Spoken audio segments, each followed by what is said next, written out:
Hi, Alan Stratton from Woodturning. Last week I showed you my sleds and process for cutting staves for an inside-out turning. In case you missed it, go back because that's an important part leading up to this week. In the process I actually gave you a diagram which looks complicated, but it boils down to if you can multiply two numbers together, you can then make all the math easy and simple.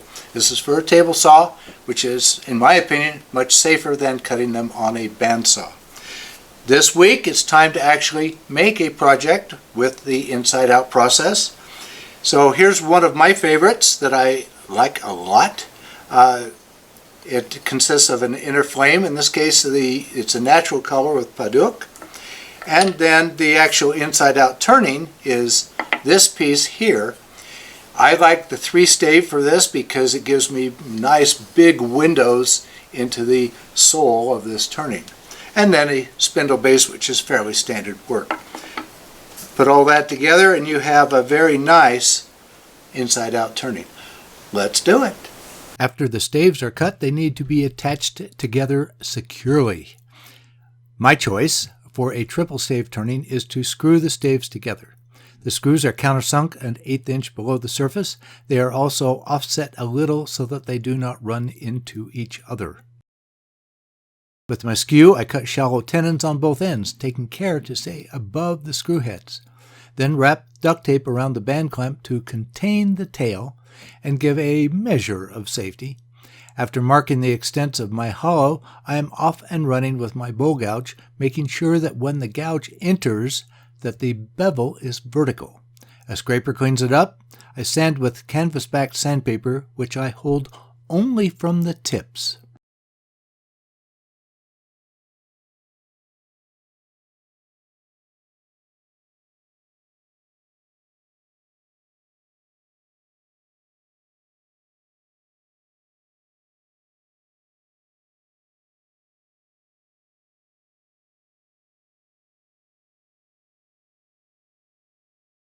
Then apply shellac and rub it out. Then I can remove the tape and dismantle the wood pieces.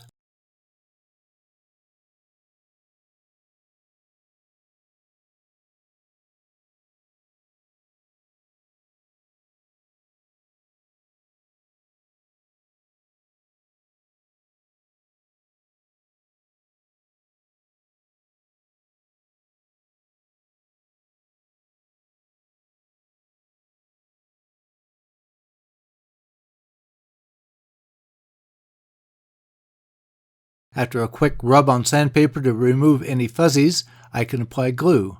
I'm using Titebond Original for its longer open time. The glue is spread thoroughly but sparingly. A rubber band holds it loosely while I apply band clamps on both ends. Then clean up any glue squeeze out quickly before it dries.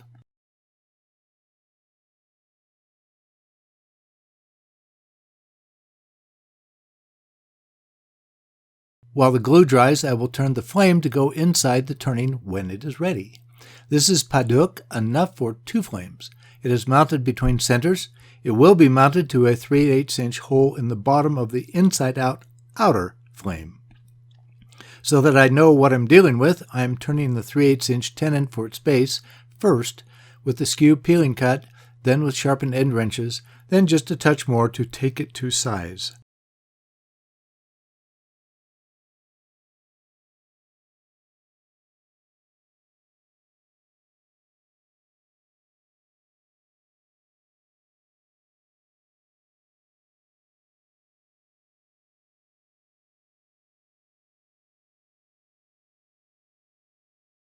With the shaping completed, I can sand and apply shellac to the mirrored flames and buff them out.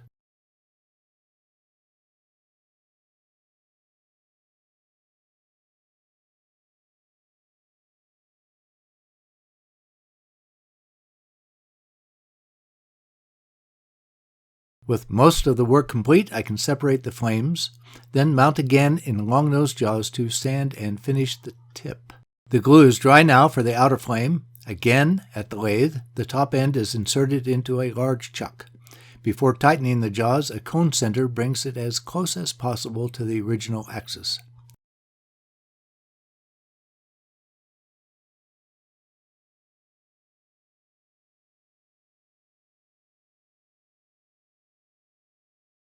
Focusing now on the base, I start removing wood with my bowl gouge.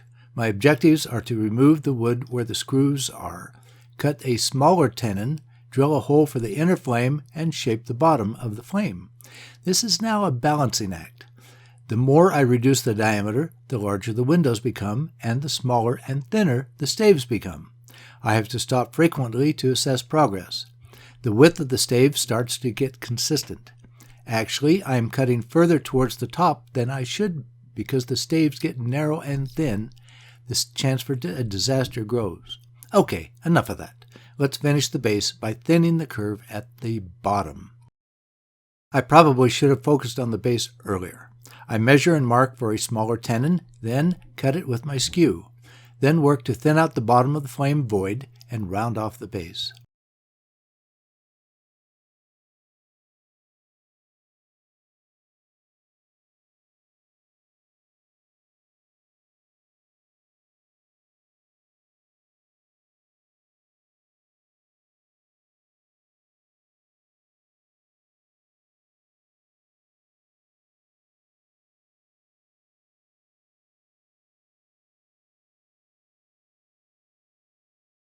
After sanding the base, I burn a line in that groove to highlight it just a little.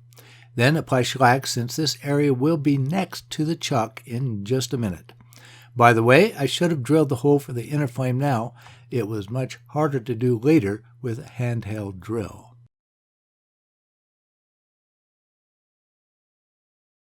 Now the wood is reversed into smaller chuck jaws. There is a lot of wood to waste off. Then take it easier as it gets closer to the final profile. I test various tools, gouge and scraper, to see which will leave the best surface with the least risk. Even my skew comes into play with the solid wood at the tip.